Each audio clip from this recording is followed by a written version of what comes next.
What's up, guys? I'm Jack, and this is Daisy. Daisy, say hi. Say hi. Okay. And welcome to another video. So it's the holiday season, and of course that means we gotta be Elden Ring as Santa Claus. But this isn't just a normal Santa run, that'd be way too easy. This is actually a Nuzlocke as well.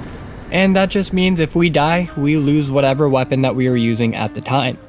There are a bunch of other rules to make this even more difficult on the screen right here, but I'm not going to read them all out loud, so let's just get started. So like I said earlier, whenever we die, we lose the weapon that we were wielding. And we have a limited amount of items that we can use as Santa Claus. 11 items to be exact, so we have 11 lives. Basically anything that deals frost damage, and I'm also going to be using the Winged Greathorn because that's like Rudolph antlers, kind of. Yeah.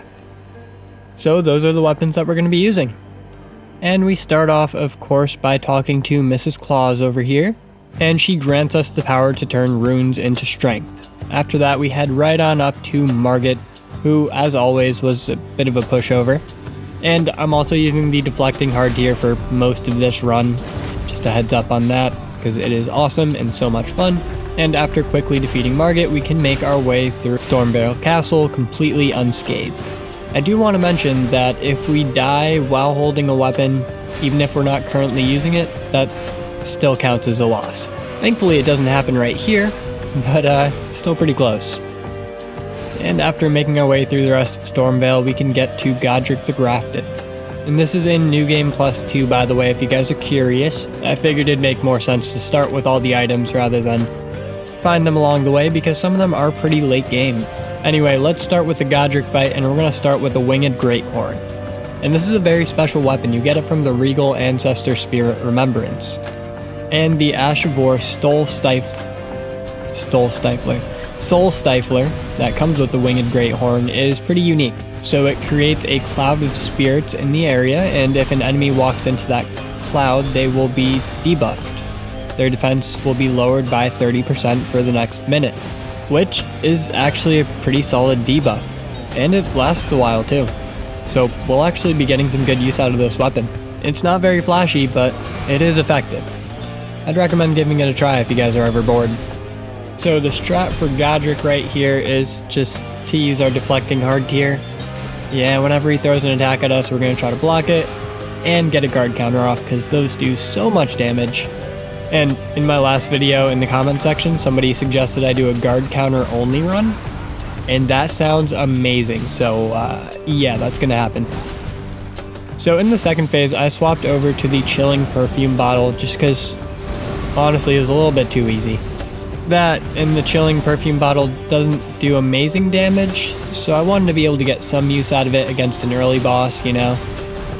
And yeah, even fully upgraded with some decent stats to wield it with, it barely does any damage unless we get a frostbite off, which we did. So I swapped right on over to the Frozen Needle. And this is a pretty special weapon because its heavy attack is actually a ranged attack. It doesn't have great range, but you can fire off a very sharp and deadly icicle from a distance while wielding this weapon. It's pretty cool. And since we're going to be dealing a lot of frost damage during this run, I figured I'd mention the specifics about Frostbite. So it deals a flat 7% of a boss's max health plus 30 damage, and debuffs them by 20% for an additional 30 seconds. So it's a really nice status effect, and it can be removed with any fire damage and then reapplied for more damage. It's great. Anyway, I go ahead and grab Godric's Great Rune, which increases all of our stats by 5, which is amazing, and then head to Liurnia of the Lakes. We are, of course, going through the Laskiar Ruins, and through the little teleporter right here, which will take us right to the Academy. Always a great little shortcut to take right here, and after that we can go ahead and hop down and run towards the dragon to get the Academy Glintstone Key. And since I don't feel like fighting a dragon right now, I just sneak right past him, grab the key, and head out. This is when I had an idea though. So I need to prepare for a future run, and to do that we gotta head to the Bridge of Sacrifice. Once we cross this bridge, we're gonna run into a fair maiden, speak to her, and she's gonna ask us to deliver a letter to her father that resides in Castle Morn. So we make our way towards Castle Morn, dodging some golems on the way, and we run past the servants who are currently staging a coup. Eventually, by climbing a bunch of ladders and running past more harpies, we can find Irina's father, deliver the letter, and then defeat him in battle. This will just make the next part of our quest a little bit easier. And after that, we can head back to Liurnia. This is where we meet a young woman by the name of Hyetta, and she's going to ask us to find her some grapes. So of course, we oblige, we find some grapes all around the map, and eventually we do have to make our way back to Castle Morn to grab one of these grapes, and this is where we run into our first problem. I was too lazy to take out these harpy dudes, and yeah.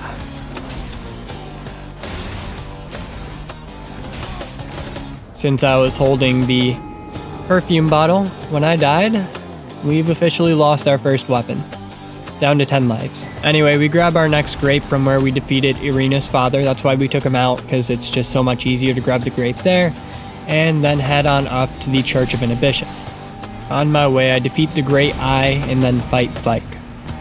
Turns out this guy has succumbed to the Flame of Frenzy, but that's fine. He really wasn't much of an issue. By poking him a few times with our Frozen Needle, we defeat him and grab the last grape that we need for Hyetta. We teleport around the map a bunch and talk to Hyetta at various spots, giving her grapes along the way. And then finally, this part of the quest is complete. Just a lot of running around. So we can head into the academy now. Our first fight is with the Red Wolf of Ratigan, and it wasn't too difficult. He really just doesn't have a lot of health, so we can take him out pretty quickly.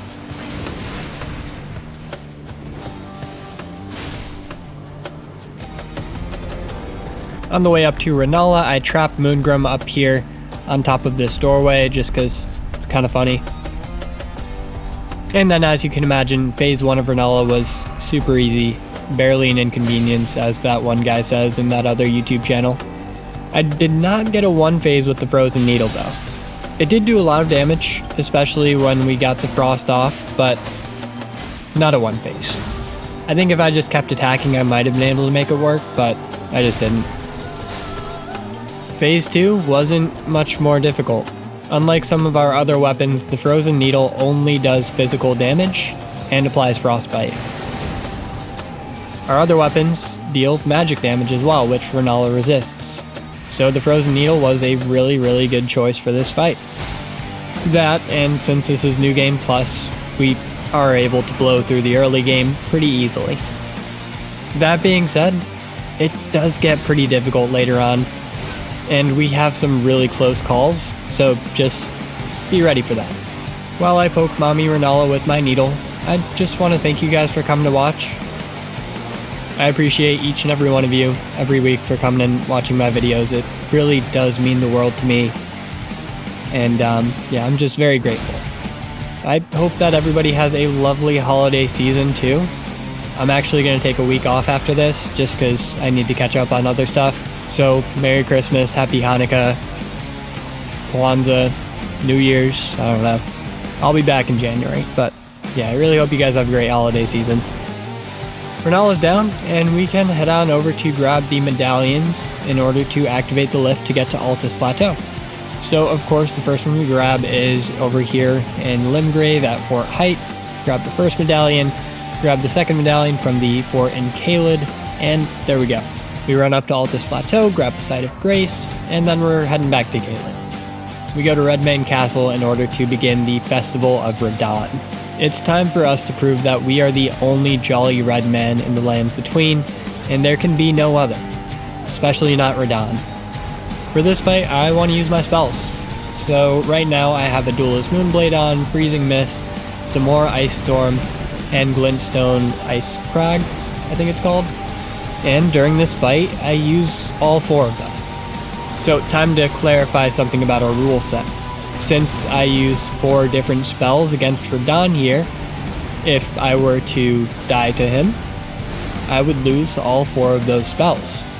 However, if I just chose to use a single spell against Radahn, I would only use that spell. Basically, whatever I do damage to him with is what I lose. So yeah, when I get cocky like this and use multiple different weapons in a single fight, that's when it gets dangerous. because that is 4 entire lives just gone if I were to die here. And we're getting all remembrances. Even Rykard, who is a gimmick boss and not meant to be fought with anything other than the Serpent Hunter.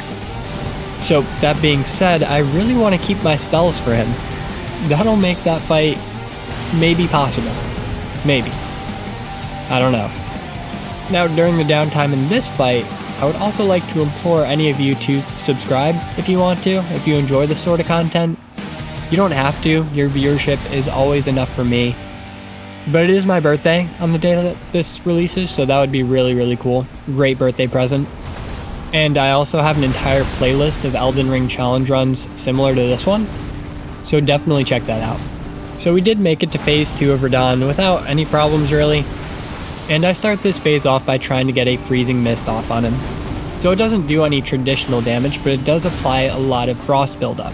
And debuffing Radahn with some frostbite would be pretty nice. Hi Daisy. What's up? Meow? She wants to play fetch with a receipt from Trader Joe's. Love this cat. Oh, and I'm gonna assume that y'all have heard of Elden Ring Night Rain. Yeah, they just released a trailer for kind of Elden Ring 2, but not really. And I am so excited for that. It's gonna be so good for challenge runs, being a roguelike. Oh my god. I can't wait. And it's coming out in 2025, that's crazy. So yeah, expect some Elden Ring Night Rain content whenever that comes out, as well as regular Elden Ring content. So normally I don't allow summons during my fights, but I kind of accidentally clicked Blide there, so he's joining our fight. I apologize, that was not intentional, but it's already too late to back out of this fight, so we're gonna let it slide just this once. This fight did get a bit dicey too, because I ran out of healing flasks, and Radahn still has about a quarter of his health. We literally can't get hit more than once, or else this fight will be over. So I try to back up and hit him with some glintstone ice crags, but it doesn't have great range, so can't really do that. Adula's Moonblade is probably our best option. So I spam Adula's Moonblade on him while he's focused on Blide, and thankfully we take him out before he can finish us off. That was a close one. And a sneak peek at basically every boss fight past the Fire Giant. Yeah, those are going to be rough. And we're heading back to Altus Plateau, all the way up to this dumb idiot on his big stupid horse, and it was a pretty easy fight. We defeat him very easily with the Dark Moon Greatsword. He didn't even stand a chance. What a big dumb idiot. So we can run through Lane-Dell, climb up these roots up here, and then fight Golden Godfrey, who was also a pushover.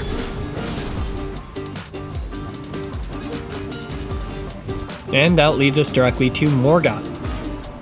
And normally I would go to the Underworld now and fight the Regal Ancestor Spirit and maybe Estelle, but I want to take out Morgoth first so we can finish up that questline that we started earlier. So the Deflecting Hard tier is also really good against Morgoth right here, because he doesn't have a super high amount of poise. So when we can get those guard counters off, we can very quickly get poise breaks on him. That being said, he does move around a lot, so it's not always a consistent guard counter hit. That's okay though, because with the 30% debuff that we applied to him, we deal a really good amount of damage with every hit that we do. Again, I am just so surprised and delighted by the Winged Greathorn. This is a really solid weapon.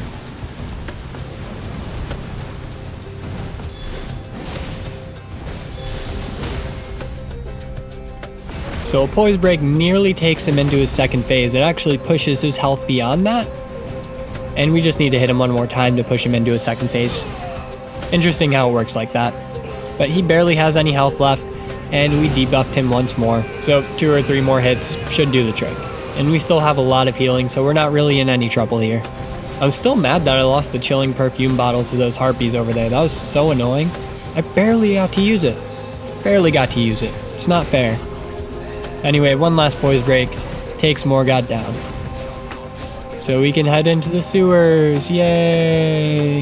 Yeah, the sewers are actually my least favorite spot in all of Elden Ring. So I decided to look up how to do the skip this time. And yeah, that was amazing. I'm never doing the sewers normally ever again. You essentially just take the normal route to the left here and you go down into the tunnels over here, make your way through the tunnels until you get to this big elevator shaft area. Take out the enemies there, and then hop down the stairs to get to the lower platform. And I think you can go like at the bottom of the stairs as well. I just went right here because it was the first thing I saw. So there are two ways to do it. One of them is a jump, but it's kind of inconsistent. And the other one is with Waterfowl Dance from Malenia's Katana. And that's the one that I'm doing right here. So you just hop onto this ledge at the lower platform, aim kind of towards the side there, and just use your Waterfowl Dance to go against the wall. And that'll lead you right into the elevator that takes you down to Sewer Mode. That is the greatest skip I've ever seen in my entire life. And I'm so happy I found it. Thank you to whoever figured this out. You have saved me so much headache. Wow. The Dark Moon Greatsword made quick work of Sewer Mode, though he was a little bit tankier than I remembered. I thought that we were just going to blow through him without any problems, but he actually put up a bit of a fight, surprisingly enough. But since we have some chonky armor and some really high defenses, he can't really do enough damage to take us down before we can finish him off. And with that, we can make our way into the jumping puzzle. So we head on down this way and carefully hop down each ledge to make sure that we don't die. And then we die. And since I was the big dumb idiot this time and I was holding the ice rind hatchet, we lost access to that. So 9 lives left. I did learn about this though, so with all these tent things that are set up here in the jumping puzzle, if you have these guys use their Flame of Frenzy on it, it actually blows up the tents and you can access the items behind it. I didn't know that was a thing. And you can get the Nomadic Merchant's gear right there. There are a few other items that you can pick up by doing that, but that's really the only notable item set. So, yeah. And the Nomadic Merchant's chapeau kind of looks like a Santa Claus hat, and I really like it. We can't see our beautiful beard, but I think it's the closest thing to a Santa Claus hat that we can get. So after falling to my death a few more times, this time while not holding a weapon, so not risking losing anything, we can eventually make our way to the bottom. But yeah, that took a few more tries. I actually got really annoyed at one point and just stopped playing. I took like a 30-minute break and worked on my camo challenges for Black Ops 6. We're getting there. Not very quickly, but we are getting there. It's such a grind. I hate it, but I love it. But I also hate it. Anyway, we do make our way down to the bottom, and that's where we run into Hyetta again. No idea how she made it down here, but yeah. So we strip off all of our clothes, and it's time for Giga Claws to inherit the Frenzied Flame.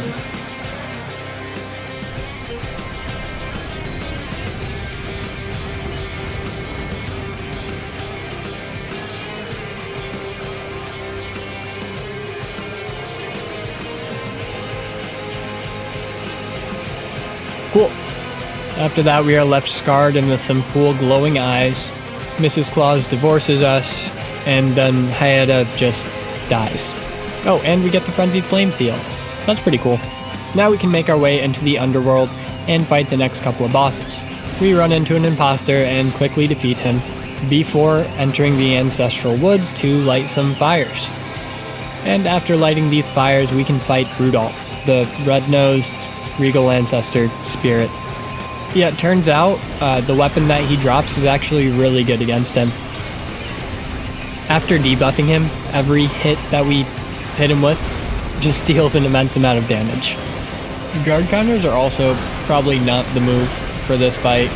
I tried, but it didn't work too well. The deer's hitbox is pretty whack sometimes, and it's pretty tough to hit it with something that's closer range, especially when it's moving and jumping around a bunch. But this boss fight is a pretty similar situation to Sewer Mode, where we just have high enough defenses and health to where this boss just doesn't threaten us too much. Again, that is going to change pretty soon here, but for now, we're safe.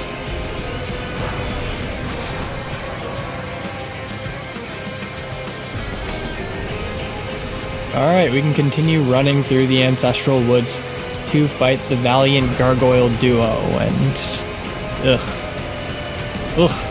Yeah, these guys are annoying. I used the Royal Greatsword for this fight just because we haven't used it too much. and it did some really good damage. The Ash of War for this is very snowy and fun, and it involves us doing a front flip throughout the air, so it's pretty freaking cool. And since our damage with this sword is pretty high, we do manage to take these guys out fairly easily, though we did definitely run into some issues.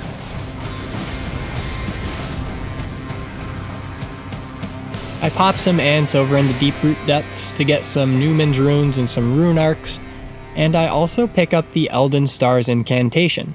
And I was planning on using this for a boss. I thought that it might fit the Santa theme, because you know, the whole star on top of the Christmas tree motif, but I just forgot to use it, honestly. Would have been pretty cool though. So after that we run through the Ainsel River and the Eternal City before eventually making our way to the Lake of Scarlet Rot, which we can then just sprint through as quickly as we can, and then to a waterfall of Scarlet Rot where we can hop in this stone coffin right here, which takes us down to the Estelle boss fight. Man, this boss fight is so out of the way, but that's okay. So Estelle can be pretty threatening.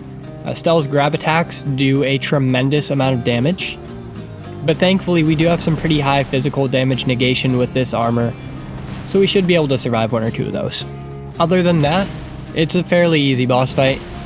We once again use the Royal Greatsword and use its tremendous damage to smack Estelle's big skeleton head around. The Ash of War definitely isn't great for this fight, but it's also not too bad, just a little bit inconsistent with the hitbox. I'm also pretty sure Estelle is immune to frostbite. I'm gonna look that up real quick. Yup, completely immune to frostbite, so that Ash of War isn't gonna help us out too much. That's alright though. Estelle's big skeleton head does have a nice critical hit multiplier, so as long as we can smack that, we should be okay here. And during the downtime of this fight, I would just like to thank my channel members. Oh, we got grabbed. Yeah, I almost quit out because I thought it was going to take me down, but we barely survived with a sliver of health. Thank God, I did not want to lose this sword. Anyway, yeah, Micah and Mary, you guys are always the best, and I really appreciate you guys for supporting me. I seriously look forward to hearing from you guys every single week, so thank you. And if anybody wants to become a channel member, the option's there, it's in the description. No worries if you don't though. So after Estelle teleports away, we can go ahead and dodge her meteor attack, which is super easy to dodge. You basically just spam the roll button for a bit. I did get hit by it, but it didn't do too much damage. We are super tanky for this part in the game, so there's not too much that can threaten us. A few more hits should do the trick here, and a poise break would be super nice, but I don't know if we're going to get one.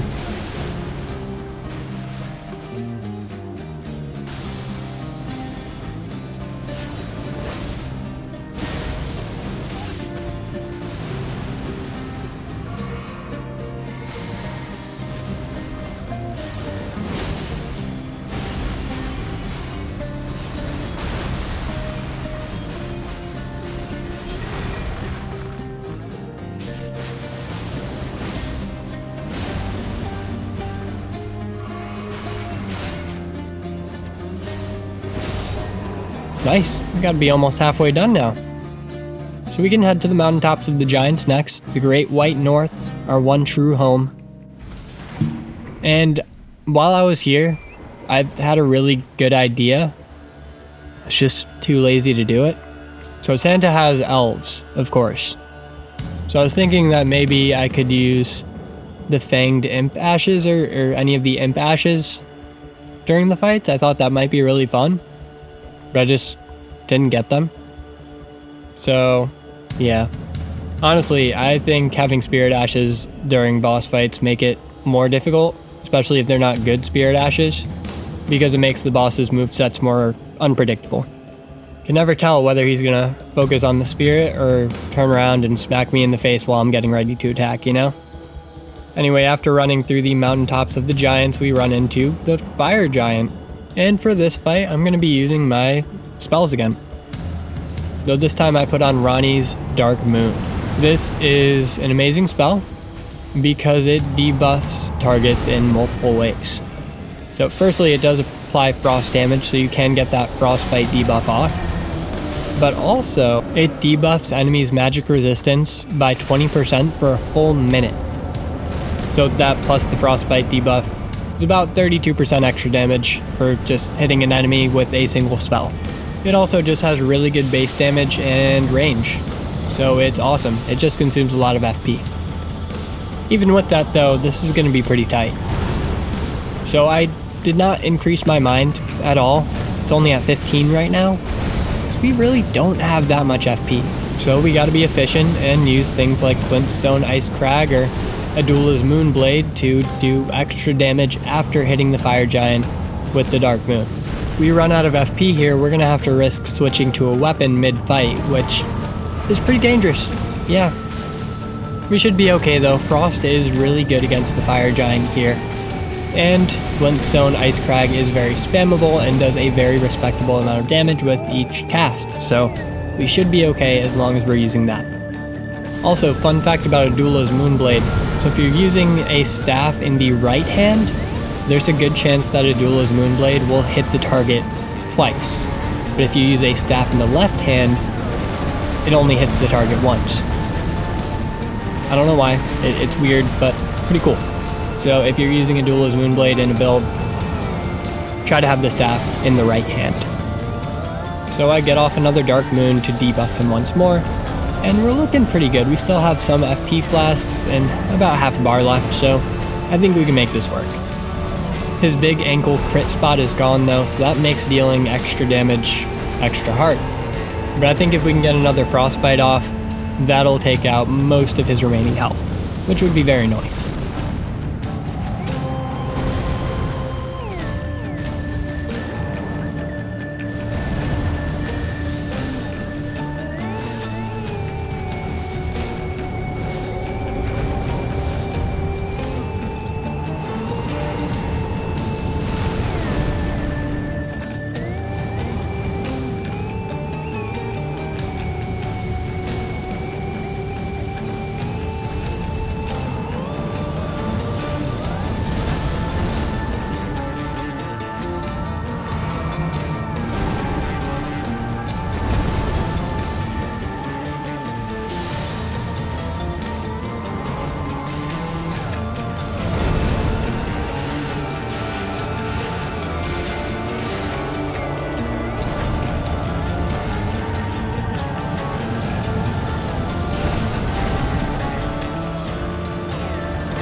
Okay, that was crazy. Literally took him down on the last bit of FP that we had. That was an extremely lucky Frostbite proc right there. Nice. With the Fire Giant fallen, we can use our Frenzied Flame to set fire to the Erd Tree.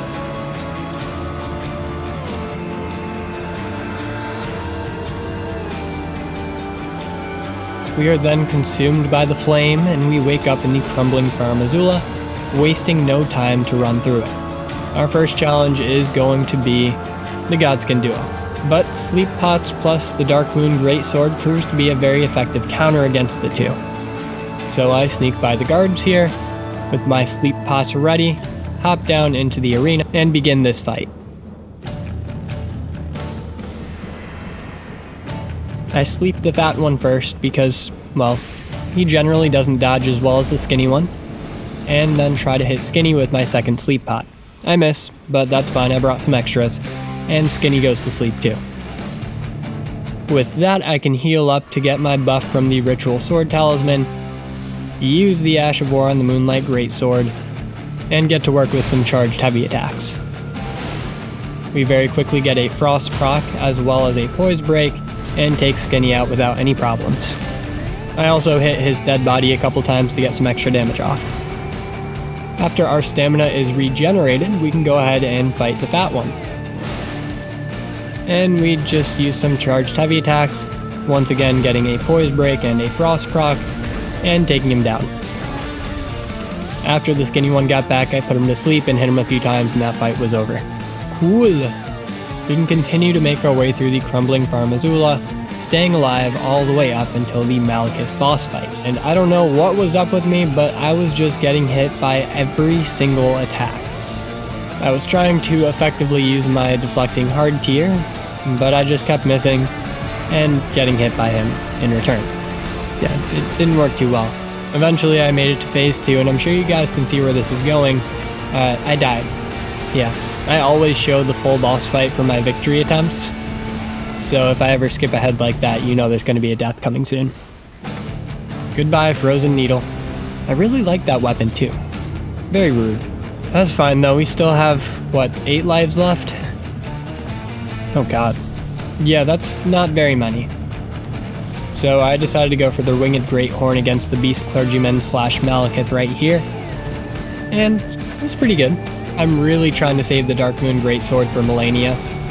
The Dark Moon Greatsword would have definitely done better in this fight, I just didn't want to risk it. I'm pretty sure that's our only hope of winning this Nuzlocke. So I still wasn't playing optimally, but I did manage to get an Ash of War off to debuff Malekith.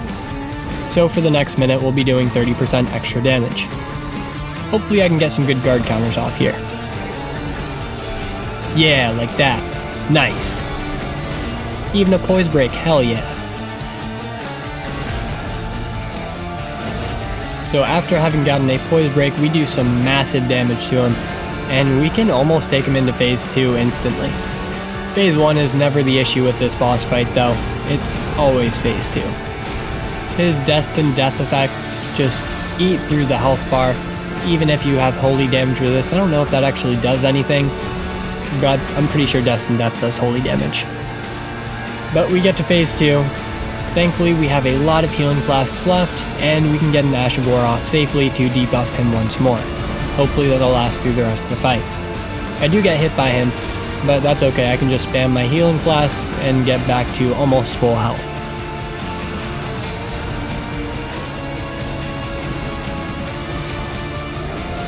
Our attacks barely tickle him, so I'm really hoping we can either get a few guard counters off or maybe some jump heavy attacks and break his poise. If we get a poise break, this fight will be significantly easier.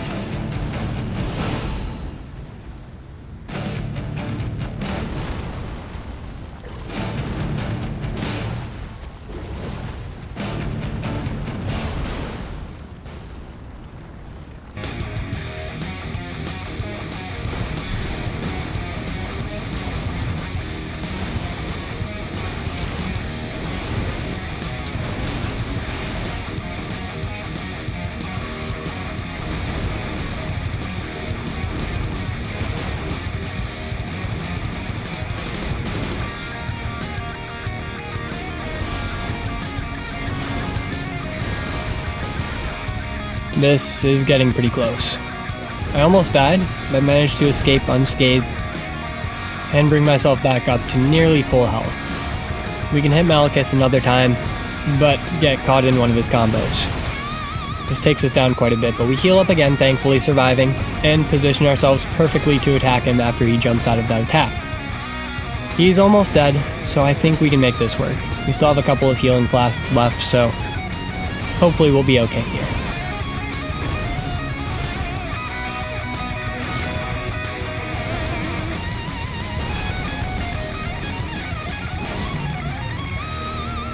We once again almost die, but can heal up just in time to escape. This is a close one. Oh, thank God it's over. Whew. Yeah, that was a rough fight. I'm just glad we only lost one weapon to him. So we have a handful of bosses left. Gideon Ofnir is the next one, and we destroy him with the Royal Greatsword. And that takes us directly to Godfrey, and I decide that I'm willing to risk the Dark Moon Greatsword to this fight. Alright, I need a break, it's time for some snacks. Okay, so today we're making a Christmas-themed dessert, and we're making some peppermint bark. I've never made this before, first time, so we're gonna melt some chocolate chips in a cup in the microwave for about 1 to 2 minutes, and then once it is nice and viscous, we're gonna go ahead and pour that onto our greased pan. And just a heads up, you should really use parchment paper here. I didn't because I didn't have any and I forgot to buy some, but use parchment paper. Just trust me.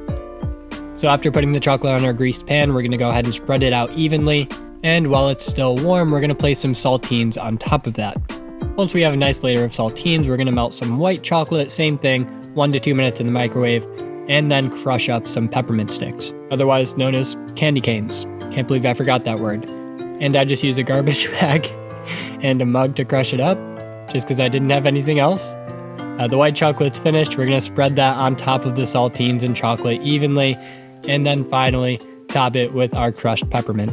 Once it is fully covered with peppermint, we just put this in our fridge the best we can, and I have a tiny fridge, so it basically didn't fit, but we made it work, and you just let it cool for about an hour or so until it's ready.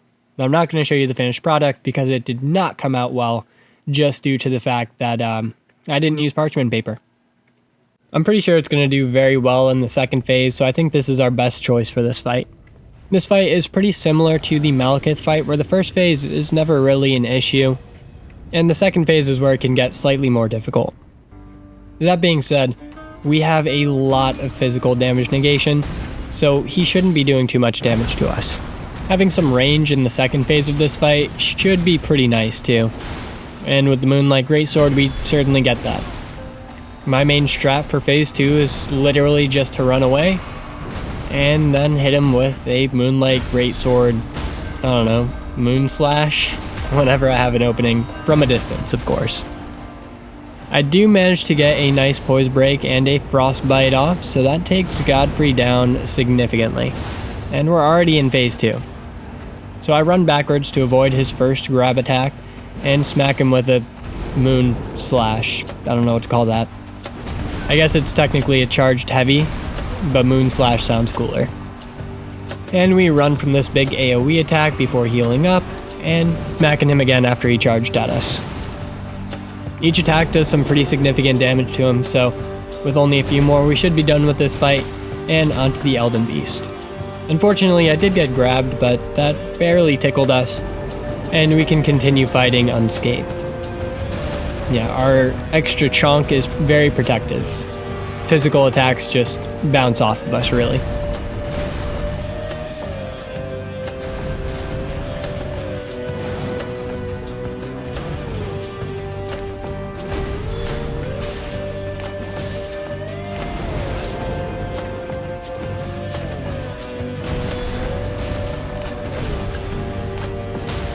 The final poise break will let us finish him off. Yeah, that was Godfrey. On to Radagon and Elden Beast. I'm using the Golden Braid as one of my talismans just to negate all that extra holy damage, and we're using the Winged Greathorn once more. It's one of the few weapons that we have that does pure physical damage, which is going to be super helpful during this fight because both Radagon and the Elden Beast are very resistant to magic. First things first, we get off an Ash of War to have that sweet debuff and manage to dodge out of it just in time. I do get hit by one of his next attacks, but that's okay. We get a guard counter off and a jump heavy attack, and one more guard counter or jump heavy should take him down to a poise break. The deflecting hard tier is so good against Radagon. He just does not have a lot of poise, so it makes this fight super easy. Unless you get grabbed by his grab attack, in which case you barely survive like I did, and then heal up. His poise meter is probably reset by now though, so we're going to have to do this all over again to get that poise break.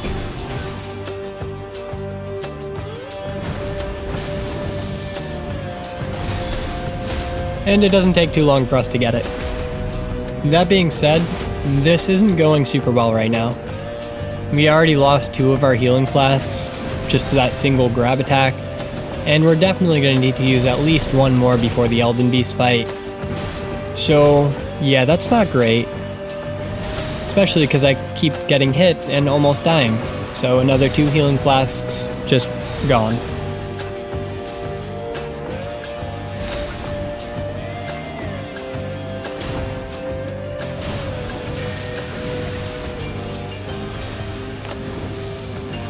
Radagon goes for another grab attack. Thankfully I managed to dodge it just in time, though I do get hit by the AoE, and that took us down a little bit.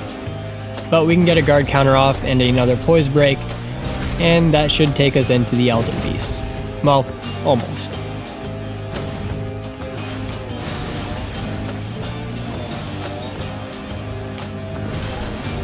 Before I can finish this fight, I get hit by another AoE grab attack, but finally take Radigan down. Just kidding, I get hit by more attacks. Yeah, I used a lot of healing flasks here. This is not looking good. I suppose I could use my memory of grace to just escape this fight and try again, but we're already pretty deep into it, so might as well finish this off. If we lose the Winged Great Horn, we still have some other options. We of course debuff the Elden Beast first, before going for some attacks on his side while he's using his Fire Breath. Unlike Radigan, the Elden Beast has a lot of poise, so I don't have high hopes for getting a poise break at all during this fight. We run up and dodge his light slashes, I don't know what to call them, and manage to get some jump attacks off.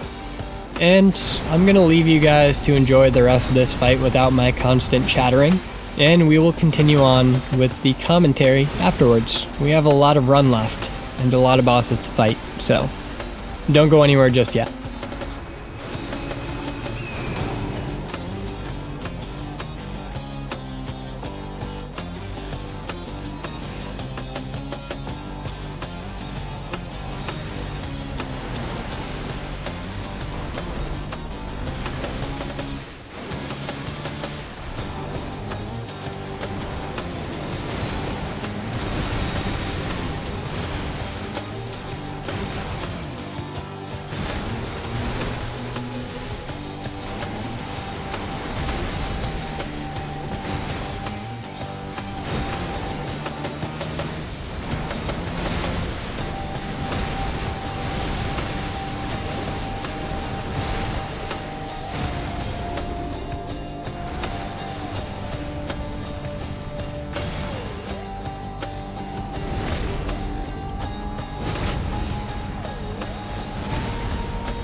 Like many a boss before the Elden Beast, we barely managed to scrape by and get a win.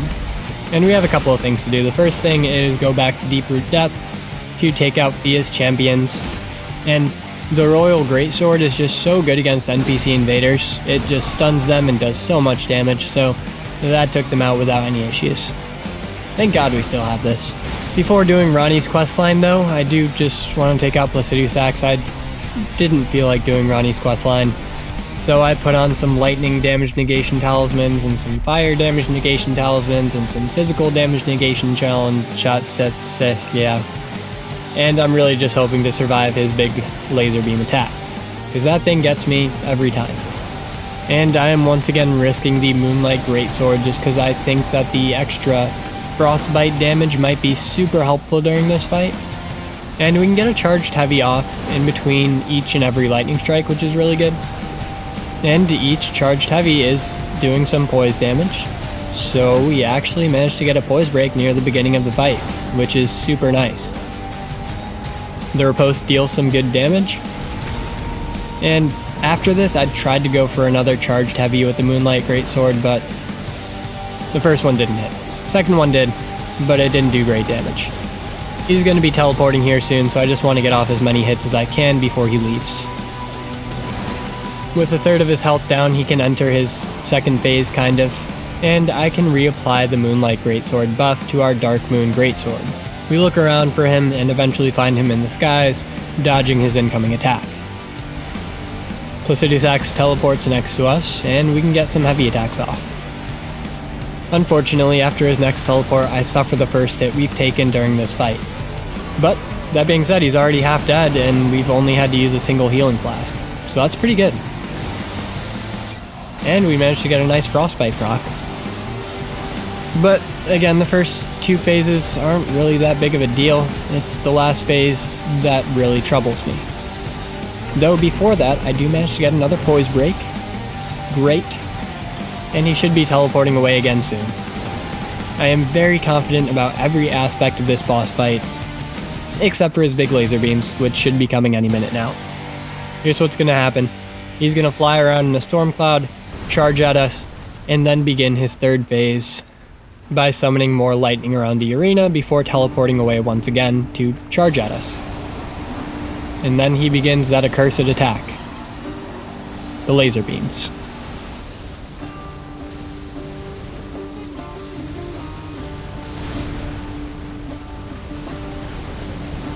This is it.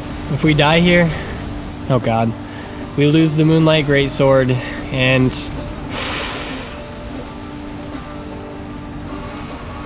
wow.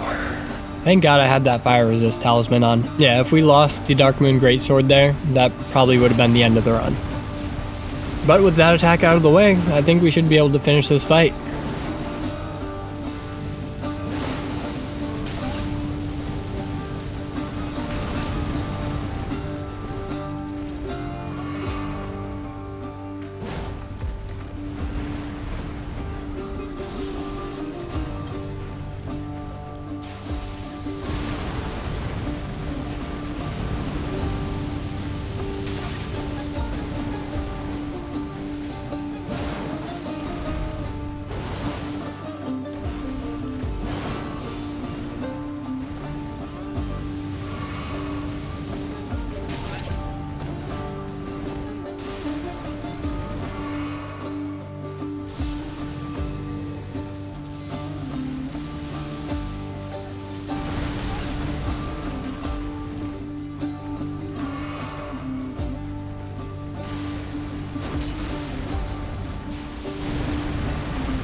Cool. On the way up to my Snow Queen Ranni, I grab the secret Haligtree medallion from this dude right here, and then go ahead and speak to Ranni. It's love at first sight, and I do her bidding by going underground to grab the Finger Slayer blade for her, and then once she's away, I do sneak in this tower and grab the Snow Witch hat because that gives us 10% extra damage for any of our ice sorceries. It doesn't look very Santa Clausy, but who knows, we may need that later. I go through the Carrion Study Hall, beat up another fat guy, and grab the Curse Mark of Death from the top of the tower. Then I can talk to Fia for what feels like forever. And before I fight the next dragon, I want to get a different robe. Yeah, as I was heading to the Carrion Study Hall, I saw these dudes and I was like, huh, that might be a cool Santa robe. So I farmed them for a little bit and grabbed the robe, and let's see what it looks like. Yeah, believe it or not, there aren't too many options for Santa Claus outfits in Elden Ring. I like the fur, it looks pretty good. I might keep this on for a little bit. With our new drip in hand, we can talk to Fia once more and fight the Lich Dragon Fortisax. I haven't used my spells in a while, so we're going to use that against Fortisax. I really don't want to risk losing them, but we haven't used them in a while, so I feel like we kind of have to. Fortisax has significantly less health than the Fire Giant though, so I don't think that FP consumption should be a problem here. We of course start off with a Ranni's Dark Moon for that sweet debuff, and it does okay damage too. Adula's Moonblade is going to be our best shot for this fight though. And again, since we're using the staff in our right hand, Adula's Moonblade can hit Fortisax here multiple times, dealing an immense amount of damage with each cast. That being said, we take a lot of damage from Fortisax here too. So I think this fight is going to be decided by who can deal the most damage the quickest. The only bad part about using Ranni's Dark Moon is how much FP it does consume though, because I only get a chance to use 2 Adula's Moonblades after that, before I have to refill my FP bar.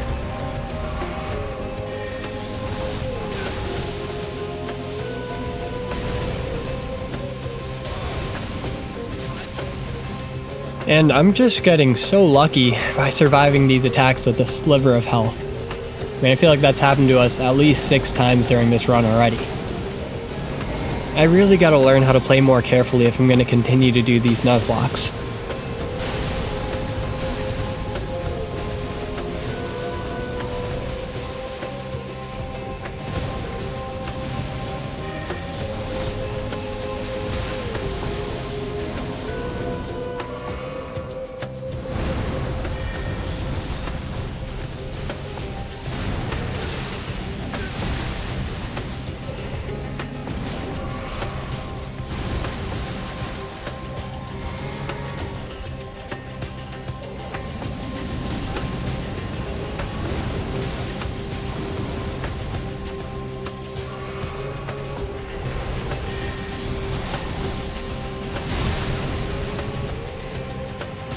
Man, another close fight. But our toughest challenges are still ahead of us.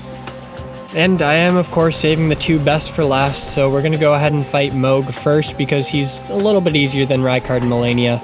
So we do this dude's questline right here, super easy, and very quick now that we've gotten the hang of it. Take out White Mask Vare too, just because I don't like him, and teleport to Moog. I, of course, put on the Purifying Crystal tier before we start the fight, and I'm gonna go ahead and use the Winged Greathorn for this. I also put on the Fire Damage Negation Talisman just cause why not, and go back to my Fat Santa outfit. It just has better damage resist in almost every way, so no reason to not use it right now. We of course take advantage of our awesome Ash of War to debuff Moog, and we begin attacking him. We're going for guard counters here cause that'll do the most damage and the most poise.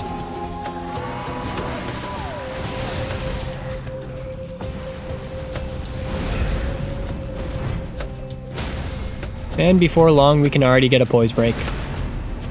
And this does quite a bit of damage to him. We're already down a third of his health. This is a pretty good weapon for this fight. The only thing it's missing is bleed buildup. It'd be pretty strong if it did that.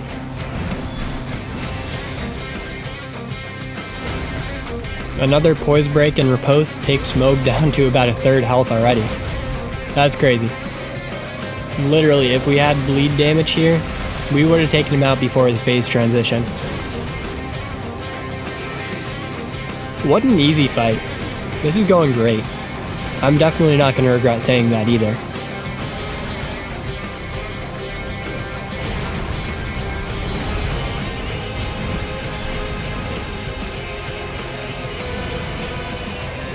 So as phase 2 begins, I immediately almost die. That's great.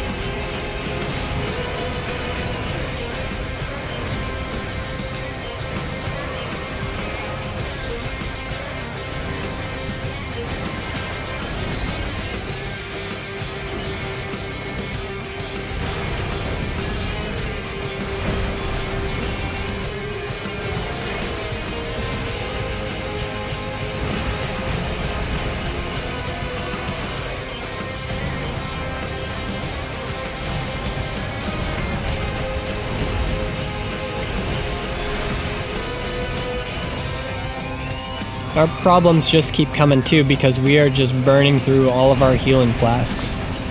Moog is pretty close to dead though, so as long as we can end this fight quickly, we should be able to survive. Oh, we're out of healing. And we just got bled. Okay. Yeah, this fight is getting a little bit too close, ow, for comfort. Yeah, we can't take another hit. I do have a plan though.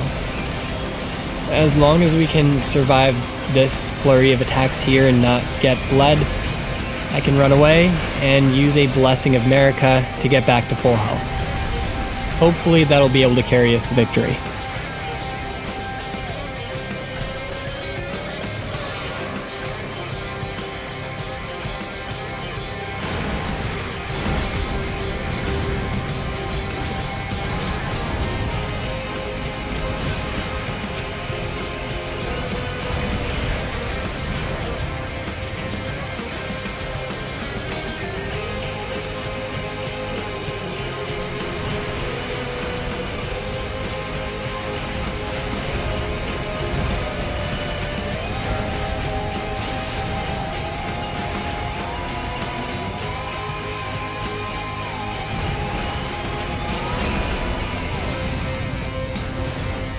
Oh my god.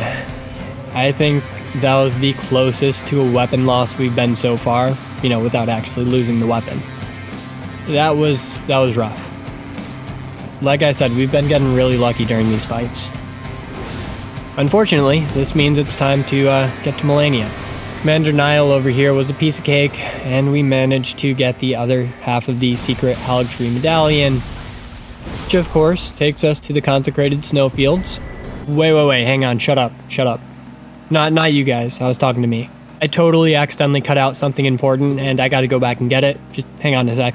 It's the sponsor of today's video, Rage Shadow. No, I'm just kidding. No, it's where I lost the Royal Greatsword.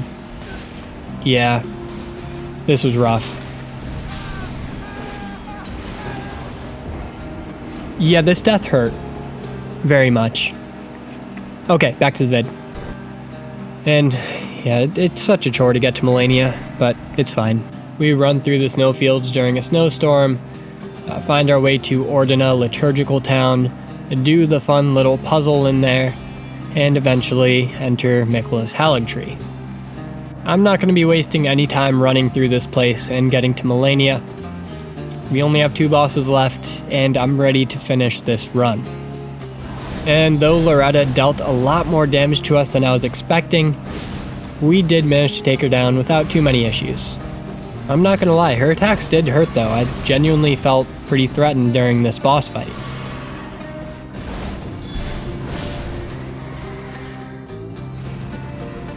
That's okay though, we're just gonna keep running through this place. I grabbed the Somber Ancient Dragon Smithing Stone, because why not, I don't even bother using it.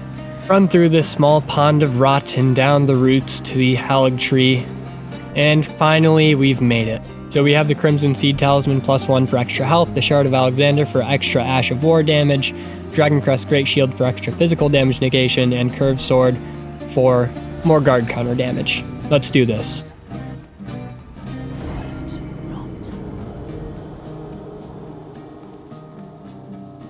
Yeah, I died. That was rough. So we're gonna go ahead and go to Renala and put all of our stats into strength and dexterity to get the most damage out of our winged Greathorn. If we lose this, the run's over. This is our last melee weapon. We have spells, but I need those for Rykard, and I don't think I can beat Malenia with spells. I'll just be completely honest there, I'm not very good with spells. So without further ado, I'll let you guys watch and see how this turns out. Regardless of if we win this, I am going to attempt Rykard just because I'm curious to see if it's even possible. But enjoy the fight, I hope it's entertaining, and I'll probably put some fun music behind it. Not Christmas music, because y'all are probably so tired of hearing that.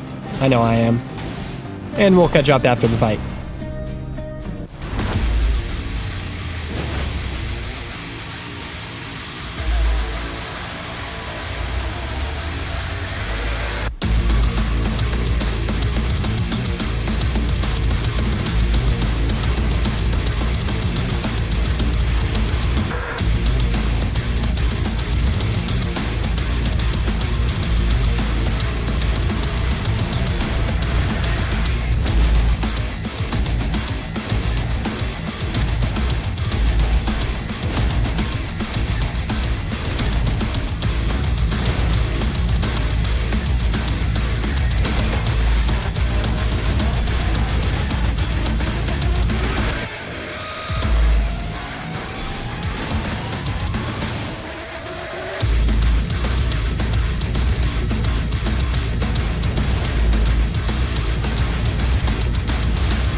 Oh my god.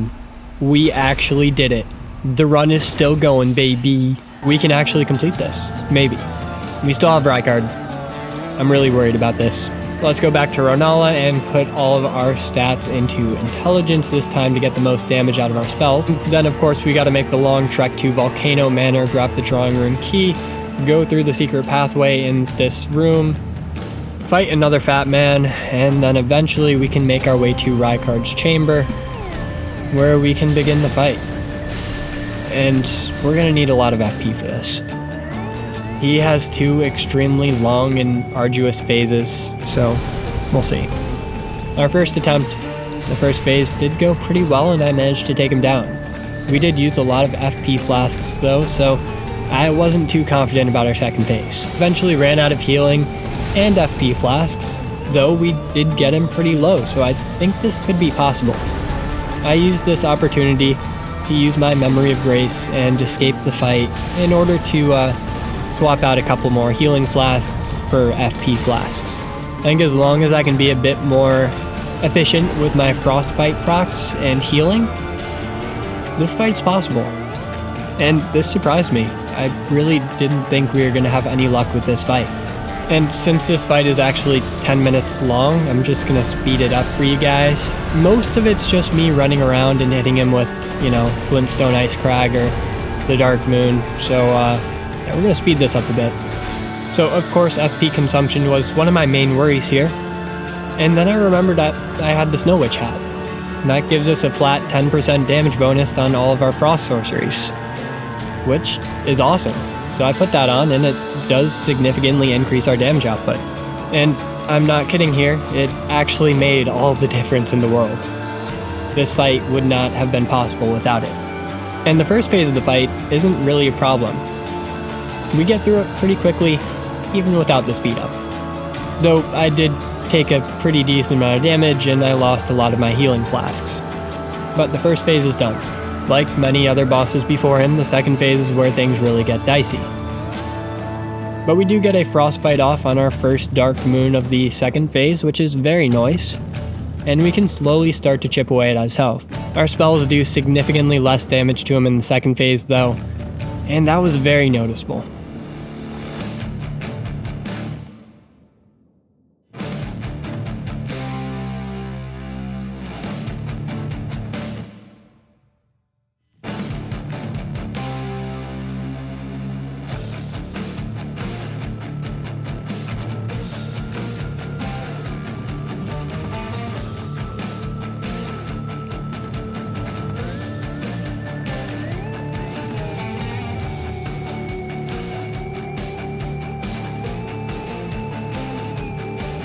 Now that I'm out of healing flasks, we gotta be extra careful. He still has almost half of his health left, so what I decided to do for the rest of this fight is run. I have a couple of FP flasks left, so as long as I can just run away and get some Dark Moons off, I think we have a chance. It's our rangiest spell by far, so as long as we can get some distance, we are completely safe to use it. It is tight though. We only have 1 FP flask left, we just used it, so only about 2 casts of this thing left. We need a frostbite now. And we get it. Woo! Like I said, the Snow Witch hat made all the difference in the world. We literally would not have had enough FP to beat this fight without it. And with that, we did it. We completed the run. And we still have 5 lives left. Wow. That was awesome. Hey, thanks so much for watching, guys. If you want to subscribe, go for it. That would genuinely mean the world to me. If not, totally okay. Your viewership is always enough for me. I hope y'all have a good one. If you want to stick around and watch the Frenzied Flame ending, go for it. But this video is officially over. Peace. Daisy, come here. Say bye. Happy New Year, guys. Say bye.